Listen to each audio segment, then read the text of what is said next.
Good morning, everybody. My name is Madó, M-A-D-O, and I'm here today to talk to you about this little booklet that I wrote with Guy. It's a booklet called Authority, and it's booklet number 2 of a series called the Persnokratia series. And the aim of the little series is to show people what is going on in the world right now, what type of evolution we are going through, so that people can understand how to change their life and become what they were meant to become. Let me explain. So this booklet, actually, is a booklet that's going to talk about the soul. And if you see what the title of the conference today is, the conference is Who is Calling? Ego or Soul? Because most of us now are aware that we have a little internal voice. And most of the time that internal voice we take for, we can call it intuition, we could call it my little angel or my personal little devil, but every time it's an internal voice that is a part of me, and it tells me all kinds of things, and I never know, should I listen to it or not? All right, well, let's first of all come back to who human beings are. Human beings are, well, it tells you with the word, human beings. Human comes from humus. It means earth, soil, the basic matter that makes up all of the universe. Basic matter. And then human being, being is the spirit. So basically, if you look at this little drawing here, the lowest vibration of matter with the highest vibration of spirit.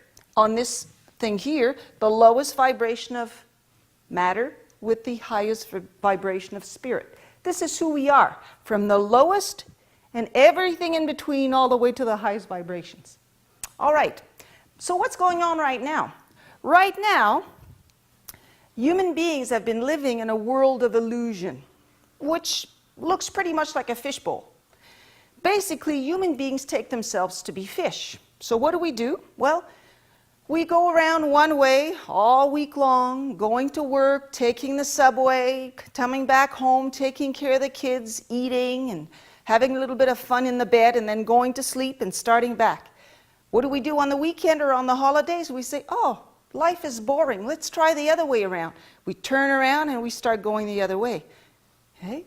So basically, we're stuck in a fishbowl. Now, what's special about the fishbowl? The fishbowl is filled with water. This water represents fear. My life is filled with fear. Everything I do from morning to evening is always based on fear. So, little fish that I am, every time I eat, I'm scared of dying of hunger. Every time I make babies, I'm scared of the species going to extinction. Every time I go to work in the morning with a work I don't like, I'm doing it because I'm scared of lacking. Everything I do in my life is always based on fear. What's happening now? In the past few decades, we've noticed, as we become conscious of what's going on, we have noticed that little fish, that the water is getting scarce. And all the 7 billion fish in the fishbowl have been accumulating all kinds of shit and dead bodies at the bottom. And right now, actually, I'm not in nice, clean water. I'm in a fishbowl where the water is filthy, it's lacking, and there's a whole bunch of horrible mess at the bottom. And I'm barely able to see anymore, and I'm barely able to breathe anymore. Now, why is it like that? Well, the idea of humanity is that humanity is a passageway, a transition period between animality and, which is right here, animality and a divine life or a eidesic life in matter.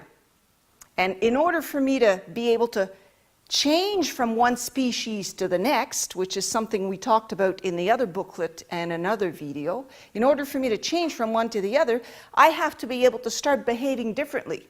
Basically, it means that the fish here has to be able to, once it gets so filled with, it has a hard time breathing, it's covered in filth, and it wants to come out. When the fish is suffering enough, that suffering becomes the diving board that is needed for me to jump out of the fishbowl. All right. Now, before we start explaining how to do this, the first thing we have to understand is what's the difference between the soul and a new person that we're going to mention that is called an ego. Okay? We're going to talk about soul and ego to understand when I hear a voice inside of me, how can I tell who is talking? Is it the soul or is it the ego?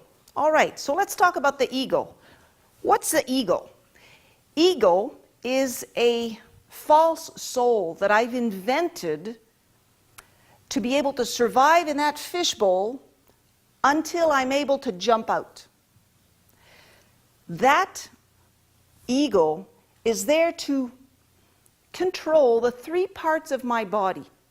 The basic part, which everybody sees, is the physical part. So my ego is there to help me deal with my physical body.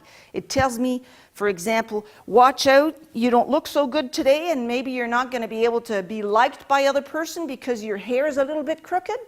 So fix your hair, check in the mirror. So it tells me to watch my body. It tells me, oh, maybe you should eat vitamin C because it's going to keep your body healthy. Maybe you should put that little cream in your face because your wrinkles will go away. So it takes care of my physical body. The ego also does something else. It takes care of my emotional body, my vital body, my pranic body. Okay? So the ego is there to tell me which emotions are good and which are bad, which ones I should consider enjoyable, which ones I should put down. For example, if my ego is telling me, you should give flowers to your mother for St. Valentine's, maybe she'll like it. Or maybe for Mother's Day, that would be better. So if my ego tells me if you give flowers to your mother for Mother's Day, she'll feel good and then you can feel good at being a good daughter. Well, if I do that, I will feel expanded. My emotions will be one of what I call love. Okay? It'll be an emotion of satisfaction, of faithfulness, whatever else. It can also tell me, oh my God, your mother didn't like your flowers. She said that she hated petunias. And this will make me feel crunch. So my ego will say, oh, you see your emotion of crunch, your emotion of being unsatisfied or being angry. That type of emotion is something you don't want. So it's actually watching and controlling my emotional body all the time. It's also controlling the way I think. So it tells me what are good things to do or what are good things to think about, what is good and what is bad. Okay? It tells me you should follow religious laws, you should follow political or legal laws or justicial laws. You should make sure to do everything that is correct morally or ethically correct. So it always takes care of the way I think. So my ego is the big king of my physical, emotional, and mental body. That's his job. Why?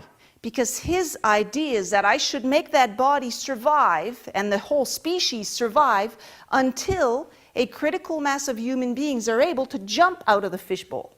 Okay? And as we've seen in other booklets, or as we've seen in other videos, my ego is there to make sure that I can endure in here as long as possible so that eventually a critical mass of us is going to have the courage to jump to the other side. All right, so this is the ego. Now, who is the soul? The soul is, you see, I don't even take anything. I don't need any stuffed animals for the soul because my soul is inside my body and it's everywhere in the universe, but it is the only part of the spirit that is individualized into a being. All right, let's take this. Spirit here has been having a lot of fun for a long time, but the experiment we're going through right now is an experiment of individualization. What does that mean? It means that two things are actually indivisible. They're actually one thing. The duality means the spirit in me that created my body, the creature, the creatrix, and the creature, the body itself, are actually one thing.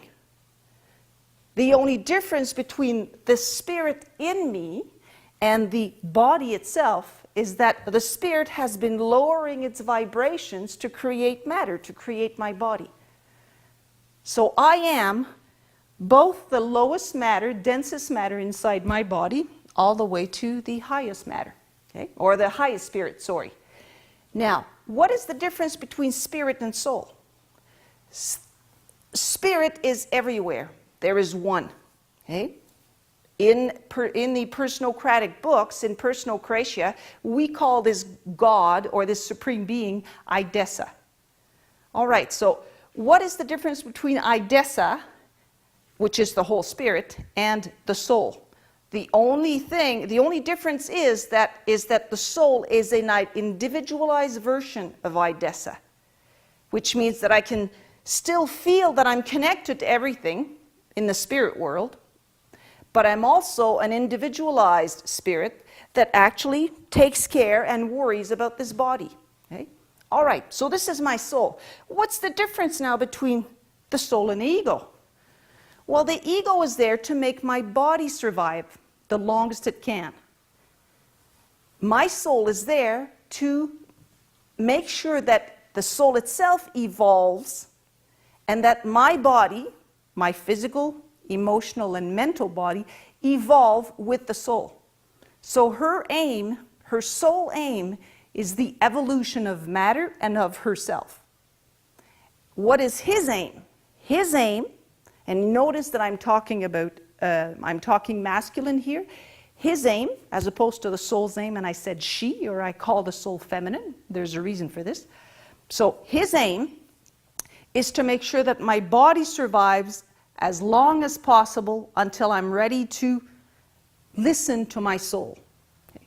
All right, I just mentioned a minute ago that I was calling this masculine, the ego and the body, the matter itself is called masculine, and because it is basically what we say in spirituality in general, and it is also something that we think is important here, is that everything that is spiritual, the being, Idessa, the soul, is the feminine principle, the creative principle, which comes first.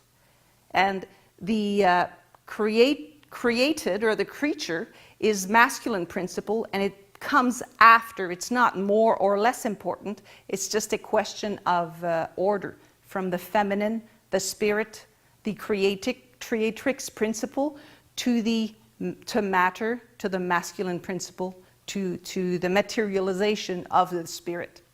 Okay, so next thing. You'll notice I have two stuffed animals here. What's interesting is that the ego is not only one voice in me. The ego is several voices in me. We've seen a minute ago that the ego here takes care of my physical body, my emotional body, and my mental body. So he may have three voices saying three different things. What's interesting too is that this little fellow here is also my ego, but it is a more spiritualized ego. It's been it's been reading the Course in Miracles. It's been listening to Oprah Winfrey and Eckhart Tolle on the internet. It's been doing all kinds of stuff. It's been doing meditation, eating raw vegetables. It's a pacifist too. It's been signing petitions, going across the world to make sure that nuclear bombs and vaccinations are not going to be happening. It is a more evolved ego. So I gave it a name. I called it E-Guru, as opposed to this guy, and I call this guy E-Goliath. Okay? So these two guys are in me. They're actually my ego with several personalities. Now remember, this guy, E-Guru, he loves to take care of the three parts of my body too. He's the one telling me, oh boy, your body is made of more subtle matter and it can start healing other people. You can do Reiki and give people energy to heal their body. It can also tell me to have more evolved emotions. Okay? And it can also tell me to have more evolved thoughts. So you see, it's the same guy, but he's just having a different kind of language for more New Age people or people that are more spiritually minded. But it is still an ego. The problem is if I'm listening to this guy all the time, and I think Goliath is the one that's worrying about all the basic stuff in life. But I have this other voice in me that tells me to do very nice things, and it's very elevated, and I can feel the difference in my body. And you know what happens? I think this is my soul, and this is my ego. And I'm mistaken again, because as long as I'm caught in the world of duality in the fishbowl, I'm caught in a world of lies.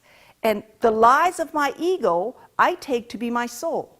So as you see, today we have a very special job to do. We have to tell the difference between the several voices of the ego and my soul's voice, the true voice inside of me that I cannot use any stuffed animal to represent, because it is totally immortal, omnipotent, all-powerful, all-knowledgeable. It is the epitome of what a human being can be. And no stuffed animal can never, ever represent it. Okay, so here we go. My two fellows here are in my body, and I have to learn how to discern between the voice of my ego and the several voices of my ego and the voice of my single soul. Now let's go this way. All right. The most important tool to discern between ego and soul is what Guy and myself have called a philometer. How do I know if I'm listening to the ego? Well, it's pretty simple. The ego is always scared. He lives in fear, and all his decisions are based on fear. Remember, I live in a fishbowl of water, and this water represents fear. I live in fear. I bathe in fear. I breathe fear all my life. Now, if I am in fear, I'm in the ego. How can I tell if I'm scared or not? Well, the philometer will tell me. Inside of me, this represents my heart right now. People say, oh, I have to get out of the mental. I have to get out of my mind and go into my heart. This is where my soul is. It connects me to my soul. Well, that is true somewhere, maybe deep, deep under my heart, there is a soul. The problem is there's a whole bunch of other stuff over it. And that stuff is called fear. So, what happens? If my heart, if my emotional body is at zero, which means I have no expansions, I don't feel wow, and I have no contractions, I don't feel crunch. If I'm totally at zero, then I can reach my soul. Then I have an entranceway to the world of pure love, which is where the soul is. But if I am in any type of fear, I will be either in expansion or in contraction. Now the problem is most of us have taken expansions for the soul. Most people think if I feel good, well, I must be doing something right because my soul is telling me feeling good is what it's all about. Well, I can feel good when I'm beating someone up. I can feel good when I'm taking 5 glasses of beer, for example, and it doesn't mean it's good or bad to take beer, but it surely doesn't bring me close to my soul. And the aim today is to decide how can I really listen to my soul's voice and be sure that it is my soul's voice. So the number one is to get out my philometer, which is right there in the middle of my body, and to see, now, how do I feel? I close my eyes and I go, do I feel expansion? No, I'm not excited about anything. I'm not in full joy. Okay? I'm not excited. Am I unhappy? Am I angry? Am I crunched somewhere? No. Oh, yeah, okay, I'm feeling pretty equal. Okay, what happens if I'm not? What happens if I feel elated? Well, it might be because someone told me, oh, Madó, today your hair looks so good. What's your hairdresser's number? Well, that makes me feel good. Why? Because I'm scared of not being liked by other people. And the fear is under my joy. So basically, I'm happy because I don't feel as fearful as usual. because I'm always scared that people won't like me all the time, and I can't see this fear. I can only see it when something happens to me and it makes me go up in expansion or down in contraction. Okay. What happens if someone tells me, oh, Madó, your hair looks really awful today. Give me your hairdresser's number, I'll make sure not to go there. Now that's going to make me go down, contract my body. And if you think about the body itself, the body is like it's 50 billion cells, but each cell will react the same way. If I feel elated, my cells will start expanding. And if I feel crunch, if I feel contracted, angry, sad, my cells will actually contract. You can see this in a microscope. If you, for example, you have a cell and you give it some sugar and the cell expands to be able to absorb the sugar, it's expanding. The cell is happy. And if you poke it, the cell will contract because it's unhappy, it's scared. Okay? Because cells and everything that's living lives in fear of dying all the time. So the feelometer will tell me right away if I'm in ego or soul. I can never be connected to my soul if I'm elated or if I'm contracted. I can only be connected to my soul if I am feeling neutral. It doesn't mean I have to feel bored. It's just because the soul is pure joy and pure love. But I won't feel expanded, elated, excited, and I won't feel contracted. Okay? All right. Second thing. I want to call my soul. So here I go. I pick up the phone and I call my soul. Deet, deet, deet, deet. How do I know if I'm actually getting my soul at the end? Well, the first thing to know is that as soon as you call, this guy runs like mad and he picks up the phone. Okay? So if you're calling, 99% of the time it will be the ego. If it sounds like a big voice, it'll be this guy. If it sounds like a cute little voice, a saint voice, it's probably going to be this guy. Okay? But 99% of the time it will be the ego. How do I make sure that when I call, the soul will answer? Well, there are a few tricks that Guy has developed with the years. Number one is first I have to come back to myself. S-O-I in French, soi, means self. So if I come back to myself means I have to silence my mind, number one. I have to tell my voice inside between my two ears to shut up. Okay? Silence the mind. Then, we've just talked about it with the feelometer, then I have to make sure my emotions are at zero. So it's zero emotions. So as soon as I feel that I'm elated or I'm excited or contracted, I just calm down. I shut the ideas or anything that comes between my two ears, and then I come back and I just calm down. Make sure my emotions come back to neutral. And then I noticed often that my body is shaking inside. When I'm thinking and when I'm all excited or all angry, I don't notice this, but my body is always in fear.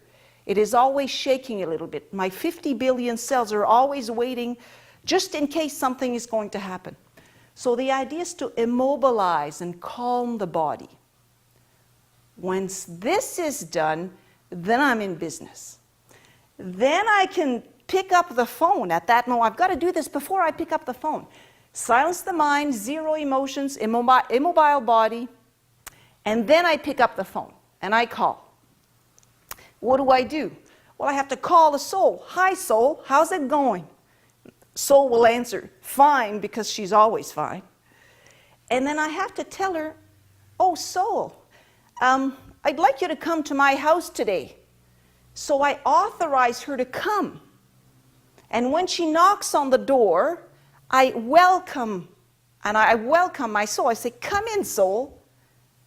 And some of you will say, yeah. Well, of course, if you call the soul, you're going to tell her to come in for sure. You just called her. Well, most people don't. They call the soul, and once the soul comes to their door and says, I'm ready to come. I've been so eager to meet you.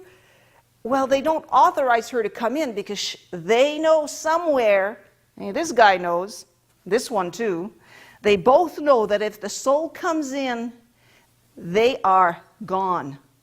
Because the soul's aim is to make sure that these guys, now that I'm ready to listen to my soul, finally, after all these numerous thousands of incarnations, I'm finally ready to really listen to the real soul, not this guy, the real one. If I'm ready, they know that they're going. Because their job was a temporary job. It was to help me until I was ready to listen to the soul. So the first thing they want me to do is they want me not to authorize the soul to come. So often what people do is they call the soul and they just keep the door shut.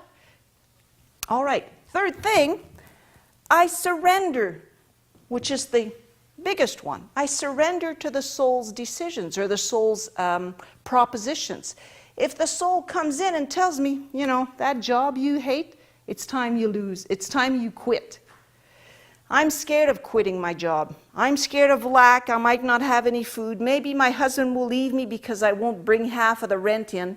Maybe my children won't have any food to eat or not enough, or maybe they won't be able to go to the fancy schools I wanted them to go to. So I'm scared, but if I listen to my soul, I surrender to what she's going to ask me to do. Okay? So this is what happens during a call to my soul. I call, I authorize her to come in, and then I surrender to what she's going to tell me or what she's going to propose to me. Okay, what's coming next? We're going to talk about this guy now. Guru. He's been working hard in the past few years. This guy has been so cool lately. He's been inventing all kinds of new religions. Theosophy, anthroposophy, Buddhism is getting more fashionable, and the Buddhism has been completely transformed for a new age clientele. You have all kinds of fancy sects coming out. You have all kinds of nice books coming out and interviews on the television. You have internet sites where you can go visit and listen to videos on all kinds of gurus that tell you beautiful things. And this guy just loves it. He eats it all up, gobbles it up. Now, remember, it's hard to tell the difference between my soul and this kid. So how do I know? How do I know that what I'm reading, what I'm listening to, what I'm looking at on the internet corresponds to what my soul really wants? And remember, my soul is not your soul. My soul is my soul. Your soul is your soul. My soul tells me all kinds of weird stuff. Your soul tells you different stuff.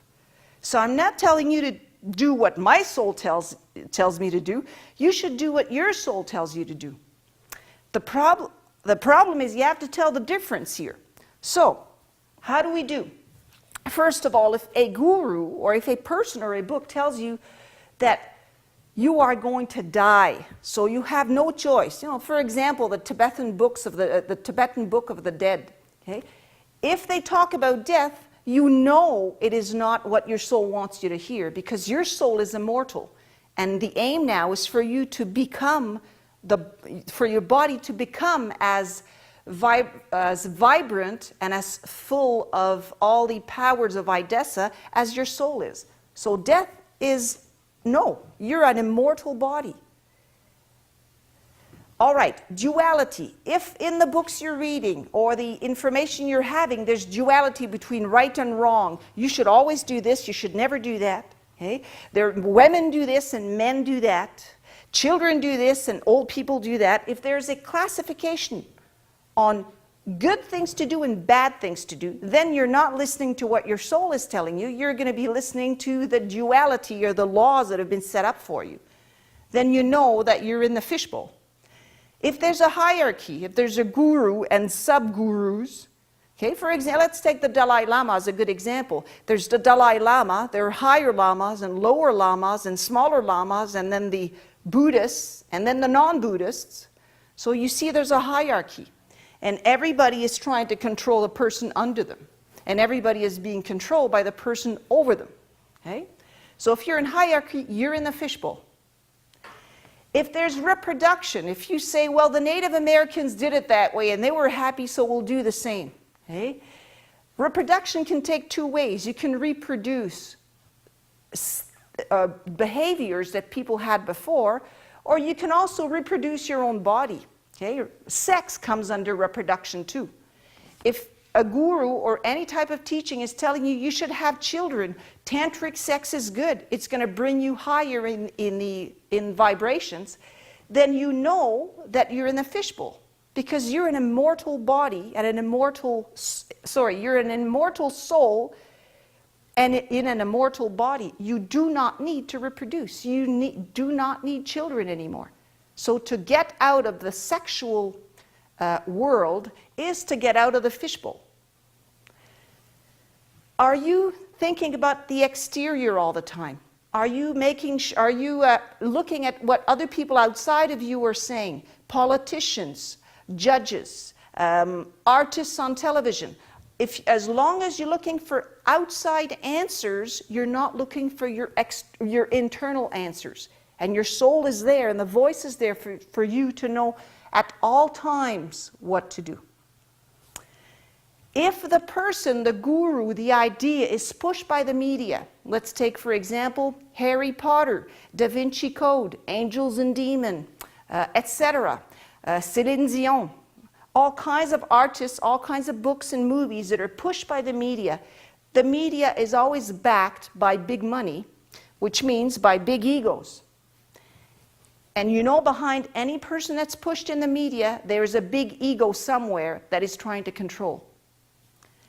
And finally, collaboration.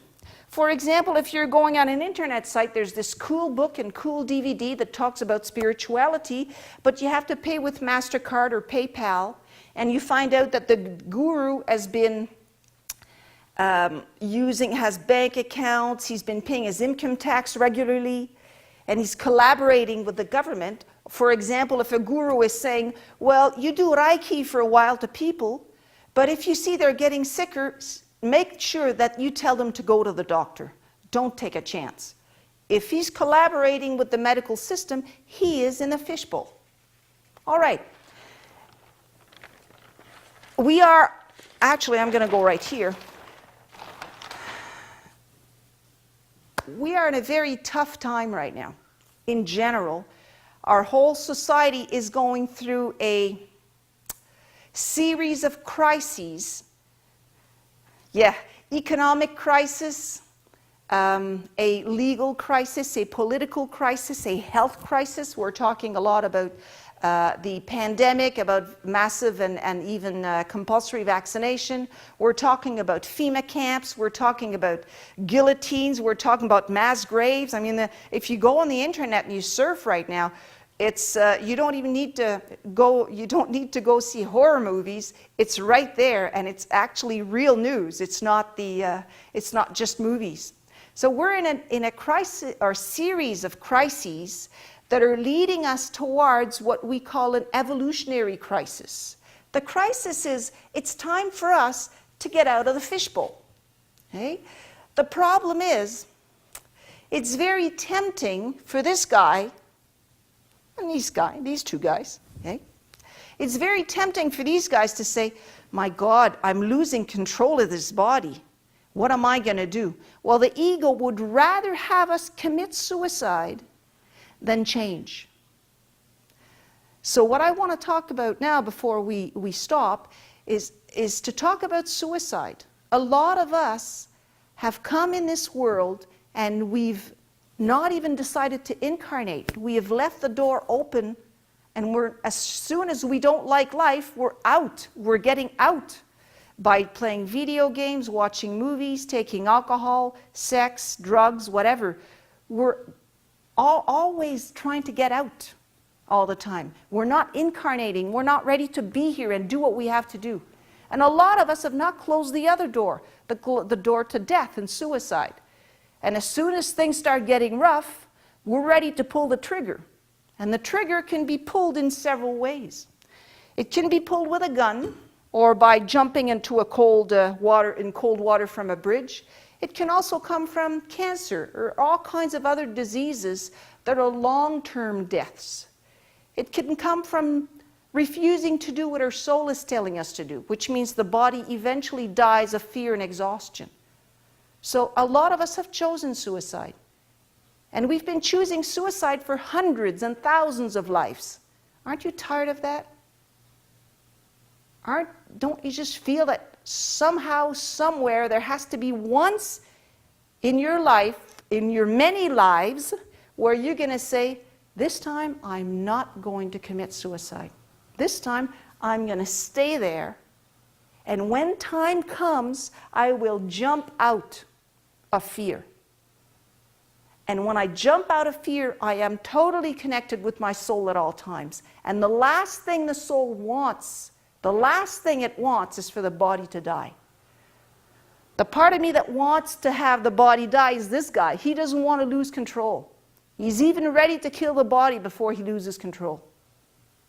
Now the time is for us to say, no more. I'm staying here and I will go on listening to my soul until I'm finally out. I will not quit. Thank you very much for listening to me, and I hope that you can take the chance to buy the book, find it, borrow it, so that you have more of the information I've been giving today. Thank you very much. Et voilà.